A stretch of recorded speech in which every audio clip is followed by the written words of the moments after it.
आप सबका एक बार मैं फिर अपने चैनल पर हार्दिक स्वागत करता हूं। इस समय अलंकार बताया जा रहा है और आज आप सबको अनन्वय अलंकार बताया जाएगा। आप लोग हमारे वीडियो को शुरू से लेकर के अंत तक देखिए, तब आपके समझ में बहुत आसानी से हमारा वीडियो का जो भी क्वेश्चन रहेगा वो समझ में आ जाएगा। अगर आप लोग शुरू से लेके अंत तक नहीं देखेंगे या स्किप करके देखेंगे तो आपके समझ में अच्छी तरह से नहीं आएगा। इसलिए आप सबसे एक रिक्वेस्ट है कि आप लोग हमारे वीडियो को शुरू से लेकर के अंत तक देखिए। हमारा वीडियो बहुत ज़्यादा बड़ा नहीं है, इसलिए आप लोग से एक रिक्वेस्ट है कि शुरू से लेकर के अंत तक देखें और पूरा का पूरा वीडियो देखें, स्किप ना करें, जिससे कि आपको जो भी प्रश्न हम बताएंगे, जो भी टॉपिक बताएंगे, वो आपके समझ में अच्छे से आएगा। अगर नहीं समझ में आता है तो आप हमें कमेंट करिए, आपके कमेंट का उत्तर हम जरूर देंगे। तो आज आपको अनन्वय अलंकार बताएंगे। अनन्वय अलंकार की परिभाषा क्या होती है और उसके उदाहरण क्या हैं, इसको हम आप सबको अच्छी तरह से समझाने का प्रयास करेंगे। तो आप लोग हेडिंग लिखिए अनन्वय अलंकार। अब अनन्वय अलंकार किसे कहते हैं, आप लोग हेडिंग लिखिए। अनन्वय कैसे लिखेंगे आप लोग ध्यान दीजिए। आ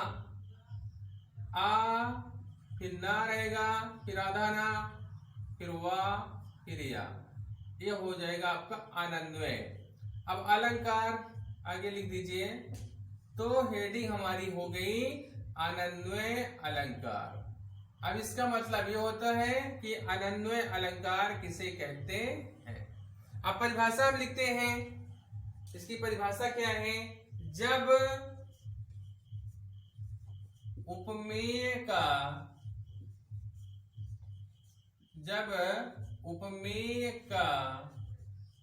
उपमान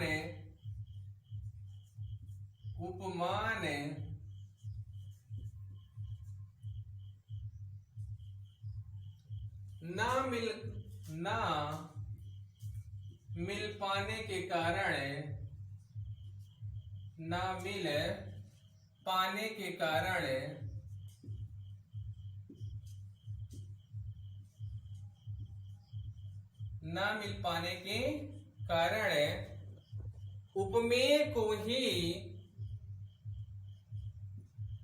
उपमान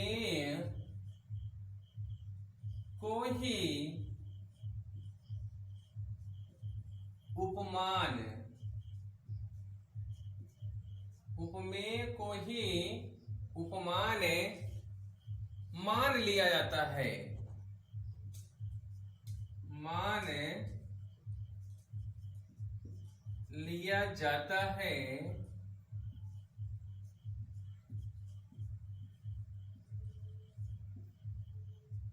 तो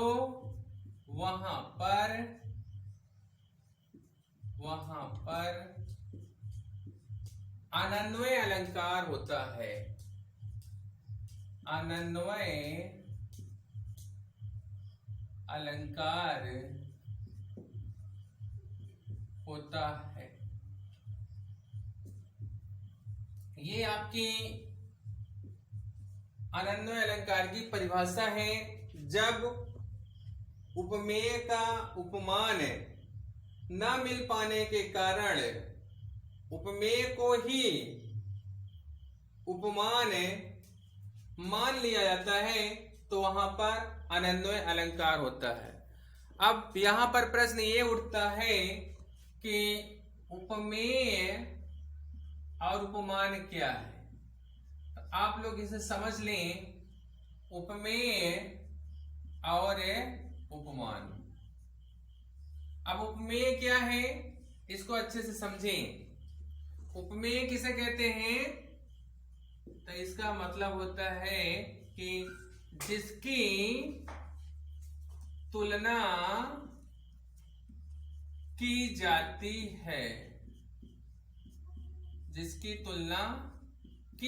है, उसे उपमेय कहते हैं। और उपमान किसे कहते हैं, जिससे तुलना की जाती है, जिससे तुलना की जाती है। ध्यान दीजिए आप लोग,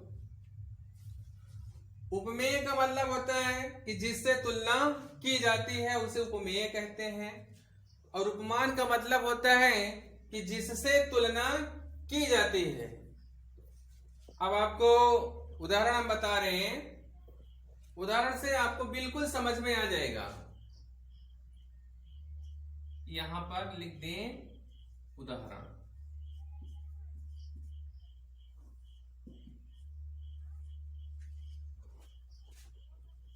उदाहरण है, अनन्वय अलंकार का उदाहरण बता रहे हैं, ध्यान दीजिए आप लोग।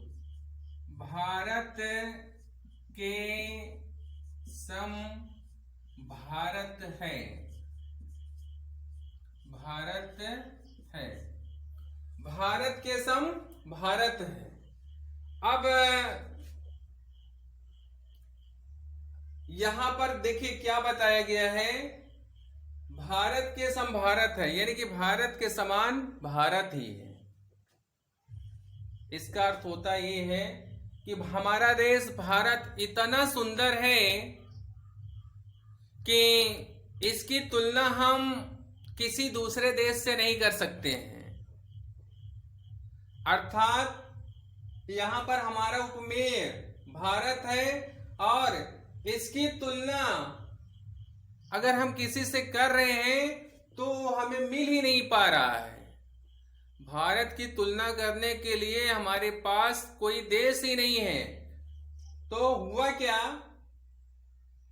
हम भारत की तुलना भारत से ही कर दे रहे हैं। अर्थात हमारा उपमेय तो भारत है, लेकिन इसकी तुलना करने के लिए हमें कोई उपमान नहीं मिल पा रहा है, और हम क्या करते हैं कि उपमेय को ही यहां पर उपमान बना दे रहे हैं, यानी कि भारत की तुलना हम भारत से ही कर दे रहे हैं। उम्मीद है समझ में आ रहा होगा। फिर एक बार समझिए, जब हम उपमेय का उपमान, जब उपमेय का उपमान ना मिल पाए तो उपमेय को ही हम क्या बना देते हैं, उपमान।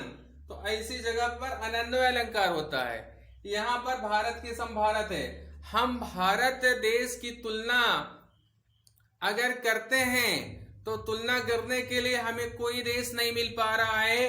फिर हम कहां पे आ जाते हैं, भारत के ही पास। तो यहाँ पर भारत उपमेय है और उपमान भी क्या है, भारत। तो इसलिए भारत के सम भारत है, यहाँ पर अनन्वय अलंकार है। और एक बात और समझिए, उपमेय और उपमान क्या है, जिसकी तुलना की जाती है उसे उपमेय कहते हैं, और जिससे तुलना की जाती है उसे उपमान कहते हैं। यहाँ पर उपमेय क्या है, भारत। उपमेय हमारा क्या है, भारत, और उपमान क्या है, ये भी भारत। आया ना समझ में। अब उम्मीद करते हैं कि आपके समझ में परिभाषा और उदाहरण दोनों आ गया होगा।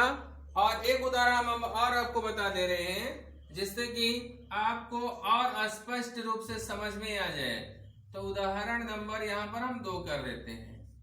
अब इसको हम बना देते हैं उदाहरण नंबर 1, ठीक है।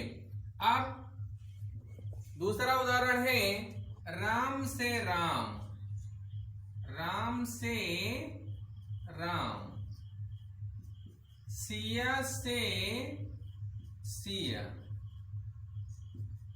अब इसका अर्थ हम समझें तो होता क्या है, राम से राम। अब उपमेय यहां पर राम है और उपमान भी क्या है, राम।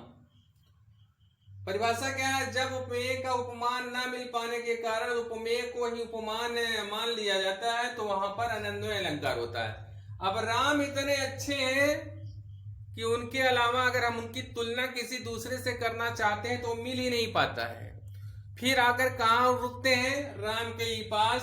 तो यहाँ पर राम उपमेय है और राम ही उपमान है, इसलिए यहाँ पर अनन्वय अलंकार है। और सिया से सिया, सीता जी इतनी सुंदर हैं कि इनकी तुलना और किसी से हम करना चाहते हैं तो कोई मिल ही नहीं पाता है, फिर जाकर के सीता जी ही मिलती हैं। इसलिए सीता जी उपमेय भी है और सीता जी उपमान भी है। तो यहाँ पर दूसरे उदाहरण में भी अनन्वय अलंकार है। ये अलंकार बहुत ही इंपॉर्टेंट है, इंटरमीडिएट की बोर्ड परीक्षा में कई बार बोर्ड पेपर में आया है, इसलिए आपसे निवेदन है कि आप लोग इसे अच्छे से समझें और इसे याद कर लें, जिससे कि आपको किसी प्रकार की कोई दिक्कत ना हो। और जो हिंदी विषय से कोई प्रतियोगी परीक्षा की तैयारी कर रहे हैं वो लोग भी इसे अच्छे से याद कर लें, आप सबके लिए भी बहुत इंपॉर्टेंट है। तो अनन्वय अलंकार की परिभाषा आपको बता दिया गया और उसका उदाहरण बता दिया गया। दो उदाहरण बताया गया है आपको। पहला उदाहरण बताया गया राम भारत के समभारत है, चाहे इसको आप याद कर लें, अथवा इसका दूसरा उदाहरण है इस अलंकार का राम से राम सिया से सिया, और इसका आपको स्पष्टीकरण भी बता दिया गया कि कैसे यहाँ पर अनन्वय अलंकार है। और उम्मीद करते हैं कि ये अलंकार आपके समझ में अच्छी तरह से आ गया होगा। यदि आपके समझ में ना आया हो आप हमें कमेंट करिए और आपके कमेंट का उत्तर हम जरूर देंगे। और आप सबसे एक छोटी सी रिक्वेस्ट है कि आप हमारे वीडियो को पूरा देखें और देखने के बाद सब्सक्राइब करें और अपने दोस्तों के पास शेयर करें, और उनसे भी आप अपनी तरफ से रिक्वेस्ट करें कि हमारे वीडियो को पूरा देखें और उनके जो दोस्त हैं उनके पास भी वो लोग शेयर करें, जिससे कि हमारा वीडियो ज्यादा से ज्यादा देखा जा सके। और आज हम बस यही एक उदाहरण और अलंकार बताएंगे, इसके बाद हम अगला वीडियो कल बनाएंगे। और आपके जो भी समझ में ना आया हो, कोई भी प्रश्न, कोई भी शब्द इसमें ऐसा हो जो आपके समझ में ना आया हो, तो आप हमें कमेंट करिए, आपके कमेंट का उत्तर हम जरूर देंगे। और हमारा वीडियो देखने के लिए आप सबको बहुत बहुत धन्यवाद।